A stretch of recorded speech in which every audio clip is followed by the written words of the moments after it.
好，到底应不应该等今年的 Apple Watch Ultra 3、Apple Watch 11还有 Apple Watch SE 3？我们今天来讲目前这3个型号所有爆料的功能，那大家可以当做参考。那听完之后，大家可以再考虑一下，到底应该等呢，还是就应该现在先入手？好，那我们直接开始吧。好，那开始前也提醒大家，那这一些新闻的整理外媒的一些爆料，那它不会100%的准确。那如果你想要看到是定案后的消息，那就记得等苹果的发表会在今年9月的时候开始。OK， 好，那很难想象现在 Apple Watch 已经10岁了。那现在过了10年之后，从当年一开始的作用比较像是看看时间啊，记录你的健康步数，到了现在已经转变成这个健康监测、救命神器，甚至现在到了 Ultra 还有潜水的功能在里面。那我们今天就来聊聊现在目前谣传出来的 Apple Watch Ultra 3、Apple Watch 11还有 Apple Watch SE 3到底有什么爆料的功能，值不值得你去等？好，首先就先来讲 Apple Watch Ultra 3，这应该是蛮多人在期待的，因为毕竟去年没有真正推出新的改款，它的功能更新上面也一直是很多户外运动者所期待的，看能不能追上 Garmin 所有的功能。好，那首先我们看到的第一个大更新就是它可能会增加 5G 的连线，同时也增加卫星连线的功能。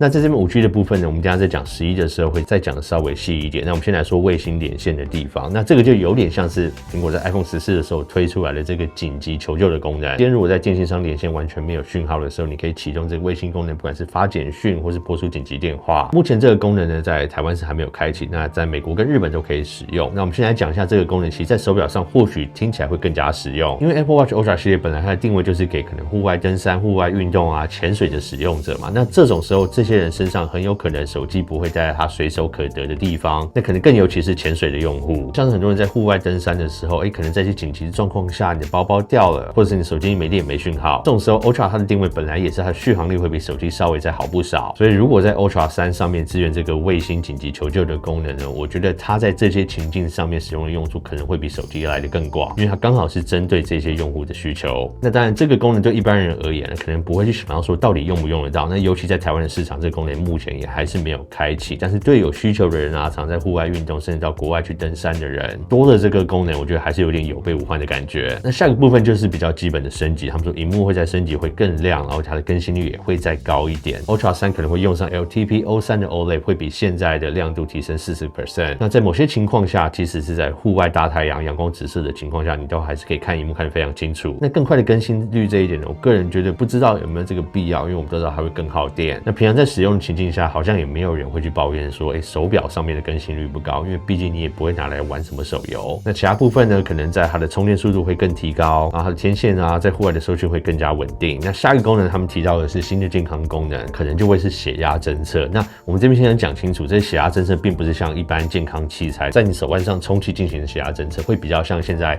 三星他们的智慧手表上面有这些血压侦测的功能。那这些血压侦测的功能还是会依赖你先有一个专业的血压器来做一个校正，那你可能做完校正之后，每个星期它可能也会提醒你说要再做几次校正，所以它血压侦测比较算是参考性的，因为如果你身边没有一个专业的血压器来做校正、做比对的话，你可能很难相信上面的数据啦。但至少你今天如果看到一个剧烈的变化的时候，它可以先做一个提醒的动作，让你赶快去找一个血压计来做侦测。所以这个也跟他们目前温度侦测感测器的模式非常像，它不是一个真正的健康医疗器材，它只是做到一个提醒的功能。好，那下点真的是比较跟随在 WatchOS 12上面，他们说 Apple Intelligence 会加入更多的功能在手表上面。那首先是在整个界面上面的变化会更像 Vision Pro， 那这个其实在现在 iOS 也传了非常久，会有更多这些毛玻璃的界面在上面，但其实现在的 WatchOS 上面就有一点看得出这种感觉。那可能更大的差异在于 Apple Intelligence 上面，那可能你在手表这个比较小的萤幕上面收到一些讯息啊，或是有很多讯息它会帮你 email 帮你整理的时候，它会用苹果 AI 的方式帮你做一个摘要，但现在目前这些摘要的精准度还是有点不太够，所以大家就当个参考就好。那另外呢，我觉得这个就很依赖现在 AI Siri 的进度到哪里。我们知道其实从去年发表到现在有非常大的落后，那其实在手表上面会更依赖这种语音助理的应对，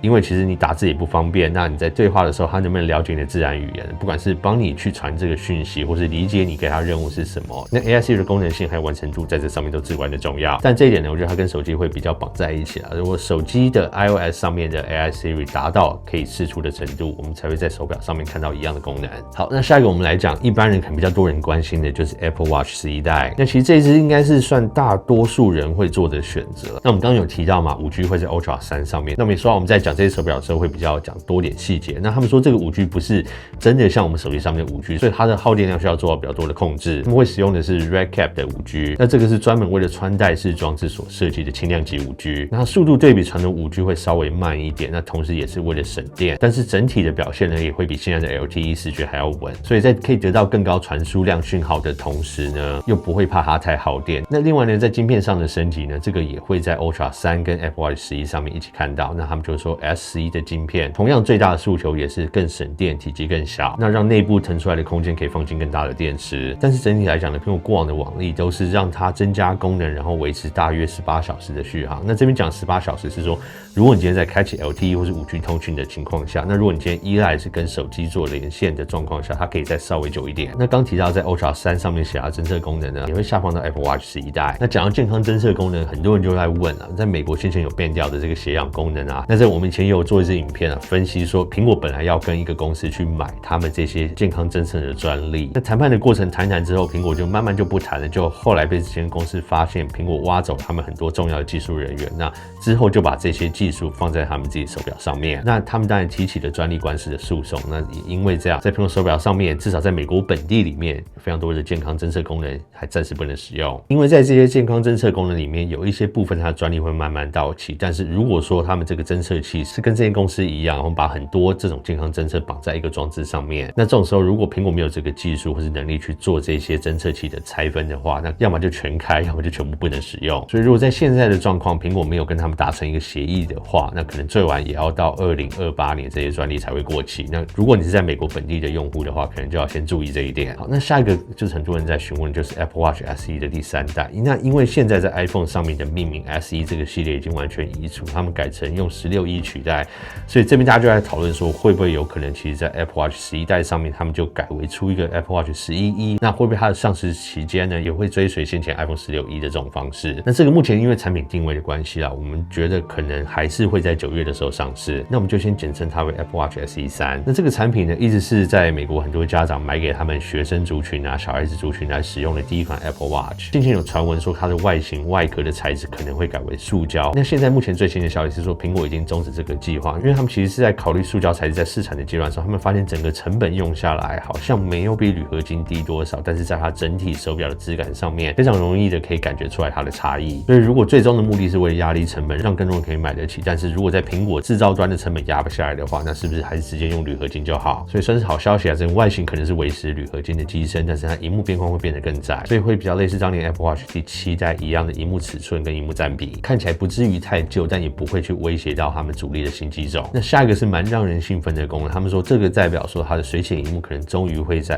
SE 上面推出。那这个其实是当初很多人抛弃 SE 选一般版本 Apple Watch 的原因，因为水显萤幕就可以让你随时不用去点它，手要抬起来的时候就能看到现在的时间。那我记得这个当年是从5代的时候开始有，那我觉得隔了那么多年要下放到他们的入门机种，其实也是合理。那下一个是在处理器的地方，可能会升级到 S10 的处理器，那会让它整个效能表现直接拉高一个等级，反应更快，也能支援 Siri 的在地处理。那下一个呢是说可能有机会加入他们超宽屏晶片，就是说他们可以直接用这个手表就精准寻找他们 iPhone 的位置，还有 AirTag 的位置。好，那最后我们就来讲上市的时间，预计这3款都应该会是在今年9月的时候，随着 iPhone 17全系列一起上市。所以如果在现在这个4月接近5月的时间点，你没有一个急需要更换你手上的 Apple Watch， 或是一定要去购买的话，我们都建议还是先等一下，因为近来几年的 Apple Watch 更新其实都不多。那即使你要买旧款的，我觉得在新款推出来，旧款的价格可能也会更好。那谁应该买哪一款呢？我觉得 Apple Watch 11代的话，它就是适合比较大多数的人，很多新功能都会放在上面，那晶片也会使用最新的，价格上面也不会像 Ultra 3这么高。今年再加入这个5G 的通讯啊、血压侦测、这些 AI 的健康教练等等的话，我觉得如果等一下去买这一款的话，剩几个月这个价差应该会蛮值得的。那下一个谁应该买 Ultra 3？如果是真的户外运动者，然后有潜水需求，而且你又想要买一款它的续航力是最好的 Apple Watch 的话，那就可以先等一下 Ultra 3。那这边还是提醒一下，它的续航可能标榜大约3天左右，但是如果你实际使用还有搭配运动的话，我个人是觉得2天多一点就是最顶。所以如果你今天想要像 Garmin 那样，可能有时候1个星期啊10天不用充电的手表的话，